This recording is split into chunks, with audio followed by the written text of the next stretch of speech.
సన్నిధిలో నేనుండానయ్యా, మనసారా ఆరాధిస్తూ బ్రతికేస్తానయ్యా. నేనుండాలేనయ్యా, నే బ్రతకాలేనయ్యా, నేనుండాలేనయ్యా, నే బ్రతకాలేనయ్యా. నీవే లేకుండా నేనుండాలేనయ్యా, నీ తోడే లేకుండా నే బ్రతకాలేనయ్యా. రాజా నీ సన్నిధిలో నేనుండానయ్యా, మనసారా ఆరాధిస్తూ బ్రతికేస్తానయ్యా. నీ సన్నిధానములో సంపూర్ణ సంతోషం, ఆరాధించుకునే విలువైన అవకాశం. నీ సన్నిధానములో సంపూర్ణ సంతోషం, ఆరాధించుకునే విలువైన అవకాశం. కోల్పోయినవనే నాకు ఇచ్చుటకును, బాధల నుండి బ్రతికించుటకును. కోల్పోయినవనే నాకు ఇచ్చుటకును, బాధల నుండి బ్రతికించుటకును. నీవే రాకపోతే నేనేమైపోదును, నీవే రాకపోతే నేనేమైపోదును. నేనుండాలేనయ్యా, నే బ్రతకాలేనయ్యా, నేనుండాలేనయ్యా, నే బ్రతకాలేనయ్యా. నీవే లేకుండా నేనుండాలేనయ్యా, నీ తోడే లేకుండా నే బ్రతకాలేనయ్యా. రాజా నీ సన్నిధిలో నేనుండానయ్యా, మనసారా ఆరాధిస్తూ బ్రతికేస్తానయ్యా.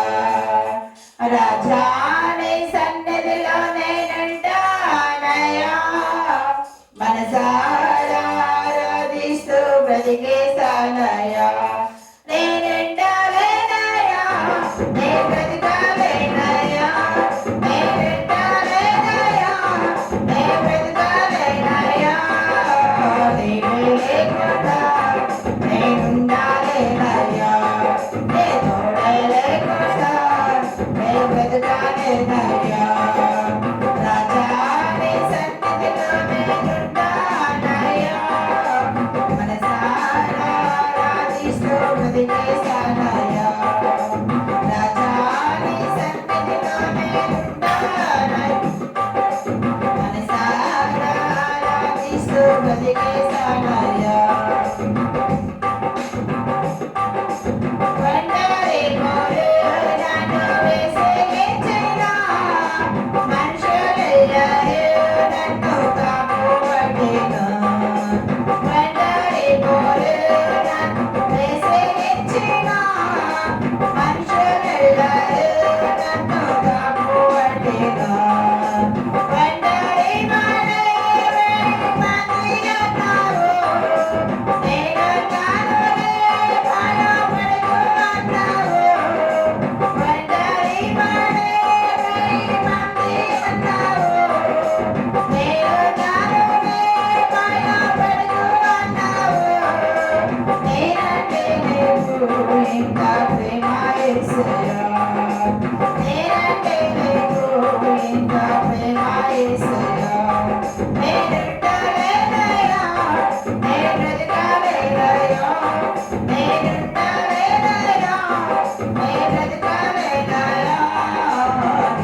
ఆరాధిస్తున్నానయ్యా రాజా నీ సన్నిధిలో నేనుంటానయ్యా మనసారా ఆరాధిస్తూ బ్రతికేస్తానయ్యా మనసారా ఆరాధిస్తూ బ్రతికేస్తానయ్యా మనసారా ఆరాధిస్తూ బ్రతికేస్తానయ్యా మనసారా ఆరాధిస్తూ బ్రతికేస్తానయ్యా.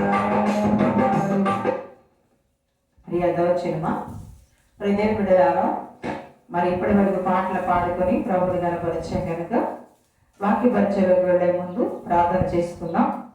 ప్రార్థన.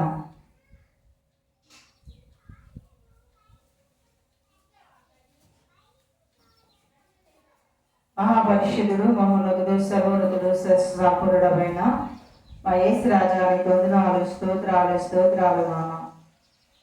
అయినా ఈ ఉదయకాల సమయంలో నీ పాదసంలో చేరి ఈ పునరుత్థాన పండుగన నేను ఆరాధించడానికి, నేను గణపరచడానికి, నేను కీర్తించి మహిమపరచడానికి, నేను సేవించడానికి మీరు ఇచ్చిన గృహం బట్టి వందనాలు స్తోత్రాలు నాయన. అయ్యా వాక్యం ద్వారా మీరు మాతో మాట్లాడండి. వాక్యము అనేక హృదయాల్లో పని చేయడానికి, అనేక హృదయాలు తెప్పరలా చేయడానికి, అనేక బ్రతుకులు మార్చడానికి సహాయంగా ఇచ్చేయండి. ఈ మాటలు శక్తి ఉంది, ఈ మాటలు మనుషులు బ్రతికించగలవయ్యా. అంటే ఈ మాటలు కేంద్ర ఆస్తురాలు మరుగు చేసి మీరు మాతో మాట్లాడండి. వాదసంలో అడుగుతున్నాం, సహాయం దయచేయండి. ఈ శబ్దం ద్వారా వింటున్న బిడ్డలకు దీవెన దయచేయండి అయ్యా. వినగల చెవులు, గ్రహించగల హృదయాలు దయచేయండి. వాక్య ప్రకారం జీవించిన శక్తిని బలాన్ని దయచేయమని యేసయ్య శ్రేష్టమైన పరిశుద్ధ నామములో వేడుకొని ప్రార్థన చేయొచ్చు నాన్న తండ్రి, ఆమేన్. దావచినమా లేఖన భాగాల్లో నుండి దానియేలు గ్రంథము 9వ అధ్యాయము 18వ వచనం చదువుకున్నట్లయితే చాలా అద్భుతమైన మాటలు మనం చూస్తాం. చూడండి, దైవ గ్రంథంలో నుండి 9వ అధ్యాయం 18వ వచనంలో నీ గొప్ప కనికరమును బట్టి మేము నిన్ను ప్రార్థిస్తున్నాం, కానీ మా సునీతిని బట్టి నీ సన్నిధిలో మేము ప్రార్థించడం లేదు.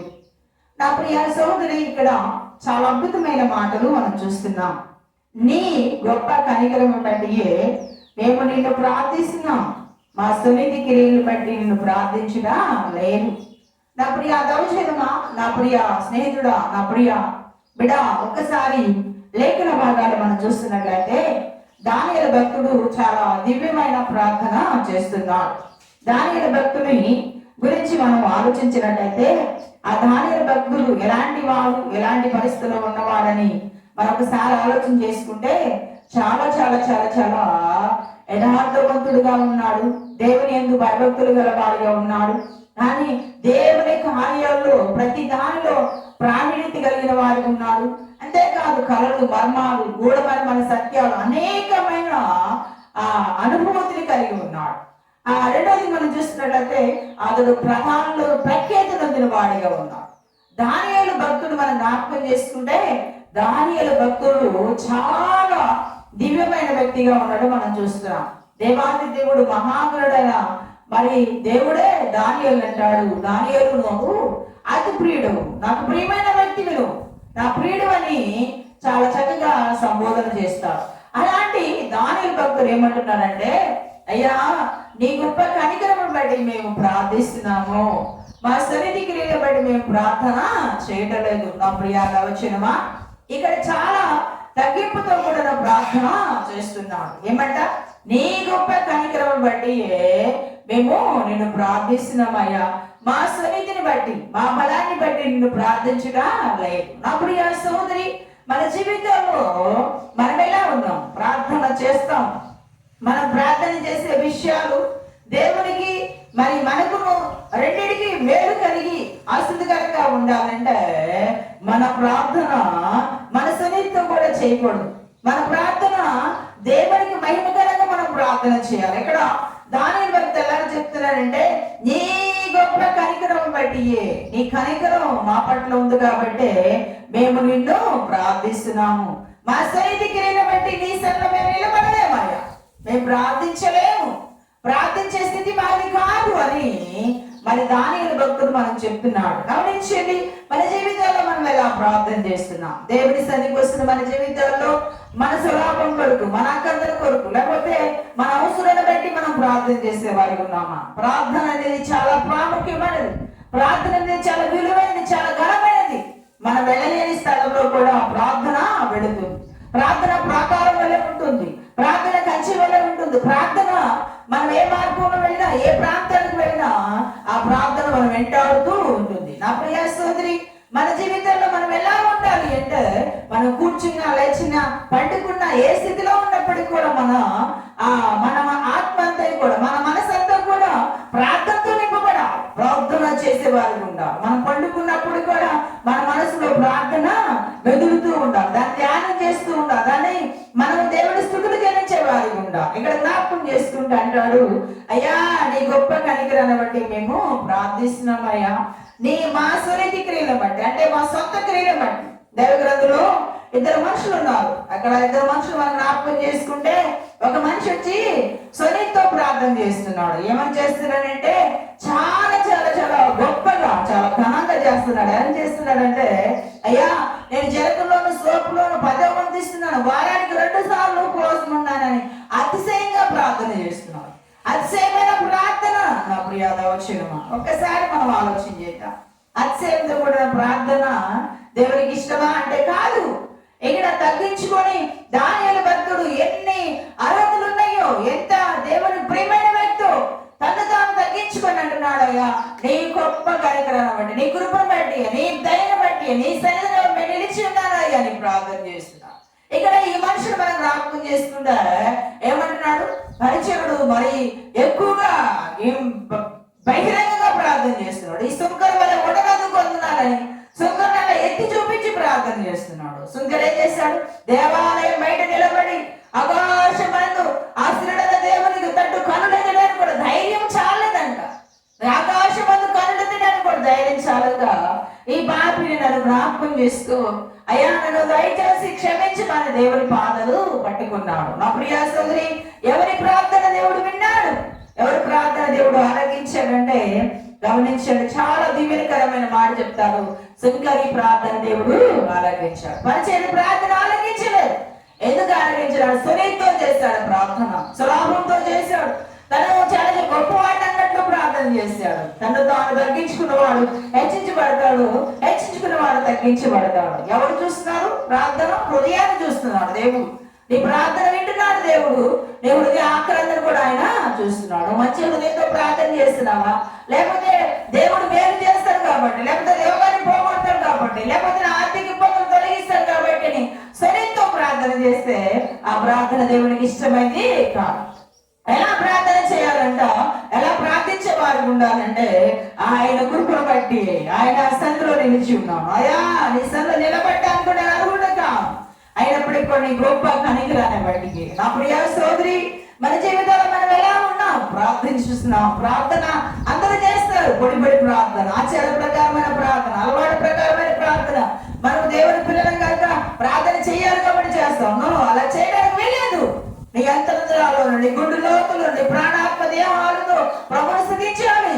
దైవగ్రంథంలో మనం చూసినట్లయితే దావీదు మహారాజు అంటాడు, అయ్యో నేను నా ప్రాణాత్మ దేహాలు నీకు అర్పణ చేస్తున్నాను, నేను బ్రతికున్నానంటే, నిన్ను స్తుతిస్తున్నానంటే, నిన్ను గణపరుస్తున్నానంటే అని ఎన్నో రీతిలుగా ఆయన పొగుడుతూ అంటాడు, ఆగి నా ప్రాణమా యెహోవా చేసిన ఉపకారాలు దేన్ని మర్చిపోవకు, దేన్ని విడిచిపెట్టబాకని ఇదిగా దేవుని స్థలంలో ప్రార్థన చేస్తున్నాడు. చాలా అద్భుతమైన ప్రార్థన దావీదు మహారాజు చెప్తున్నాడు, నా ప్రాణమా నా యెహోవాను సన్నిధించుము, నా అంతరంగంలో సమస్తమా.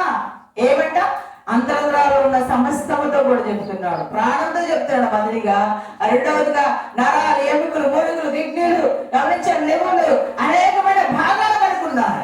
వాటితో కూడా చెప్తున్నాడు, ఏది మర్చిపోదు, యెహోవా చేసిన మేళ్లను మర్చిపోకమని తన ప్రాణముతో చెప్తున్నాడు. ఈ రోజున మన ప్రార్థన ఎలా ఉంది? మన ప్రార్థన చేస్తున్నాం, మనం ప్రార్థించే వారికి ఉన్నాం. మన ప్రార్థన గంటలు గంటలు గంటలు గంటలు మనం ప్రార్థన చేస్తాం, అది మేలే. కానీ ఎలా ప్రార్థన చేస్తున్నావు? ఆ గంటలు చేస్తున్నావు, ఇన్ని గంటలు ప్రార్థన చేస్తున్నావు. నీ జీవితంలో ఆత్మీయ అనుభూతిని కలిగి ప్రార్థన చేయాలి, ఆత్మతో కూడా ప్రార్థన చేయాలి. అందుకే చాలా శ్రేష్టమైన అంటాడు, నేను ఆత్మతో ప్రార్థన చేతును, మనసుతో కూడా ప్రార్థన చేతును. మన ప్రార్థన ఎలా ఉండాలంటే దేవుడికి ఇష్టకరమైన ప్రార్థనగా రోజున దానియేలు భక్తులు మనం జ్ఞాపకం చేసుకుంటే దానియేలు భక్తులు సింహపోటులో వేసేసినప్పుడు కూడా ఆయన ఏమాత్రమో భయపడలేదు. భయపడకుండా ప్రభుత్వంలో మోకాళ్ళుకొని ప్రార్థన చేస్తున్నాడు. ప్రభువా, నమ్మదగిన దేవా, సామర్థ్యత గల దేవా, నిశ్చలకు దేవా, అయ్యా సహాయం చెప్పను ఆయన సన్నిధిలో ప్రార్థన చేస్తుంటే సింహాల బోన్లు వేసినప్పుడు కూడా సింహాలు కూడా ఆయన ముందు మోకాళ్ళు ఇరిగినాయి అంట. అవి కూడా ప్రార్థన చేస్తున్నాయి, వాళ్ళ నోట్లు ముయ్యబడ్డాయి.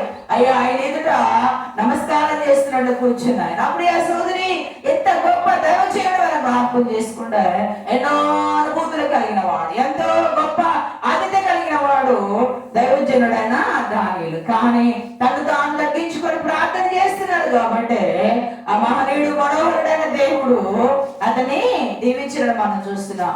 మన జీవితంలో ఆయన దీవెన ఆశీర్వాదం పొందుకోవడానికి కారణం ఏమిటంటే నేల మట్టుకు తగ్గించుకున్నాడు.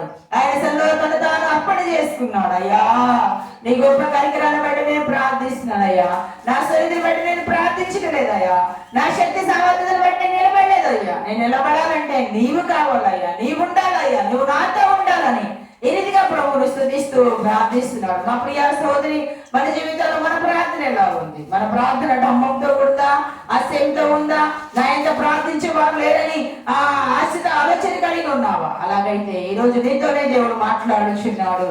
నీ ప్రార్థన బలమందున దేవుడికి వినపడాలంటే నిన్ను నీవు తగ్గించుకొని, నేను ఏ పార్టీ దానయ్యా, ఎంతటి దానయ్యా, అయ్యా నా స్థితి ఏమిటో నాకు తెలిసేవన్నదయ్యా, నా పరిస్థితి నేను ఎదిగే ఉన్నానయ్యా, నీ కృపలో అయితే నేను నిలబడలే, నీ సన్నిధికి వచ్చానంటే నిన్ను కనపరుస్తున్నానంటే అది నీ కృప, నీ కనికరం అని ప్రభుత్వంలో మనం ప్రార్థించే వారిగా ఉండాలి. నా ప్రియ సోదరి, ఎలాగూ ప్రార్థన చేసినప్పుడు మహోన్నతుడు మహాగరుడైన దేవుడు మన సహాయము చేస్తాడు. సహాయం చెయ్యాలి. ఆ సహాయం మనం పొందుకోవాలంటే నిత్యం ప్రార్థన శక్తిని మనము కలిగి ఉంటాం. మనం కూర్చున్నా, లేచినా, పండుకున్నా, పని చేస్తున్నప్పుడు కూడా మన ఆలోచన, మన ఆకలంగా మనం ప్రార్థనతో ముడియాలి. పోతున్నప్పటికి కూడా, నడిచినప్పటికి కూడా, ఎక్కడికైనా ఏ ప్రాంతాలకు వెళ్ళినప్పటికి కూడా ప్రార్థన ఆగకూడదు.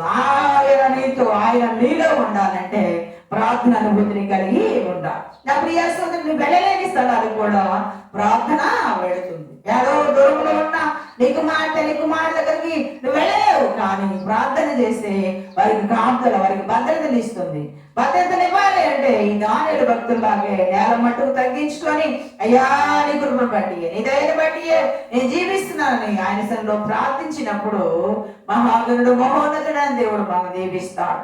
సుంకని ప్రార్థన దేవుడు ఆలకించాడు, పరిచయ ప్రార్థన దేవుడు తిరస్కరించడానికి కారణం ఏమిటంటే అతిశయమతోను సునీతితో చేశాడు, సులభావంతో చేశాడు. కాబట్టి మరి పరిచయుడు ప్రార్థన ఆలకించాలి. సుంకరి ప్రార్థన ఆలకించబడిందంటే ఆయన ఆకాశమందున్న దేవునికి ఇష్టకరమైన ప్రార్థన చేస్తాడు. నీ జీవితంలో కూడా దేవునికి ఆయస్కరంగా ప్రార్థన చేస్తే దేవుడు ఏమాత్రము ఆలకించారు. చాలా మంది అడుగుతారు, అమ్మా మేము ఎన్ని సంవత్సరాలు ప్రార్థన చేస్తున్నాం, ఎన్ని సంవత్సరాలు దేవుని మందిరానికి వచ్చాం, కానీ మా జీవితంలో అద్భుతాలు జరగలేదు అంటే ఇంకా నీ ప్రార్థన దేవుడికి ఇష్టంగా లేదు.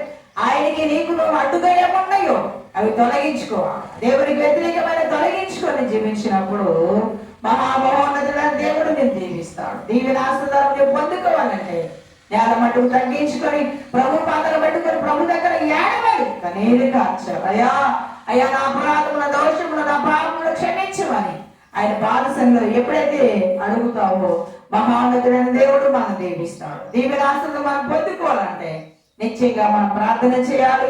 అడిగిన పడి సమాధానం మనం పొందుకోవాలని ప్రభు యేసు నామములో తెలియజేస్తూ ఎలాగిన భాగాల్లో దేవుడు దీవించి ఆశీర్వదించును గాక. ప్రార్థన చేసుకుందాం. తల్ల వంచండి, కళ్ళు మూసుకున్న ప్రార్థన.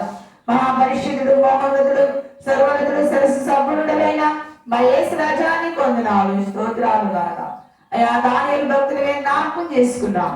దానియేలు భక్తుడు అయ్యా నీ గొప్ప కనికరాన్ని బట్టి నేను ప్రార్థిస్తున్నాను, అయ్యా నా సన్నిధిని బట్టి నేను ప్రార్థించడం లేదని తను తాను నీకు అర్పణగాను తను దానికి సమర్పణ చేసుకుని ప్రార్థన చేశాడు.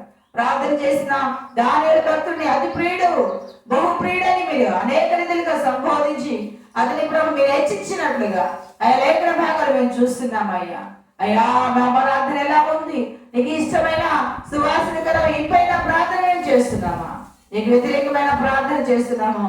మమ్మల్ని మేము పరీక్షించుకునే భాగ్యం దయచేయండి. నీ వాక్యం ద్వారా మీరు మాతో మాట్లాడేందుకే వందనాలు, స్తోత్రాలు. ఈ శబ్దం ద్వారా బిడ్డలను దీవించండి. ఇక్కడ కూర్చున్న బిడ్డలను దీవించండి. నా సంఘాన్ని అభివృద్ధి చేయండి, ఫలింపు దయచేయండి. ఈ ప్రాంతంలో ప్రభు నీ మహిమను వెల్లడిపరచండి. నిజ దేవుడు నువ్వే, సత్యము నువ్వే, జీవము నువ్వే, సమృద్ధి నువ్వే తెలుసుకొని జీవించడం సహాయం చేయండి.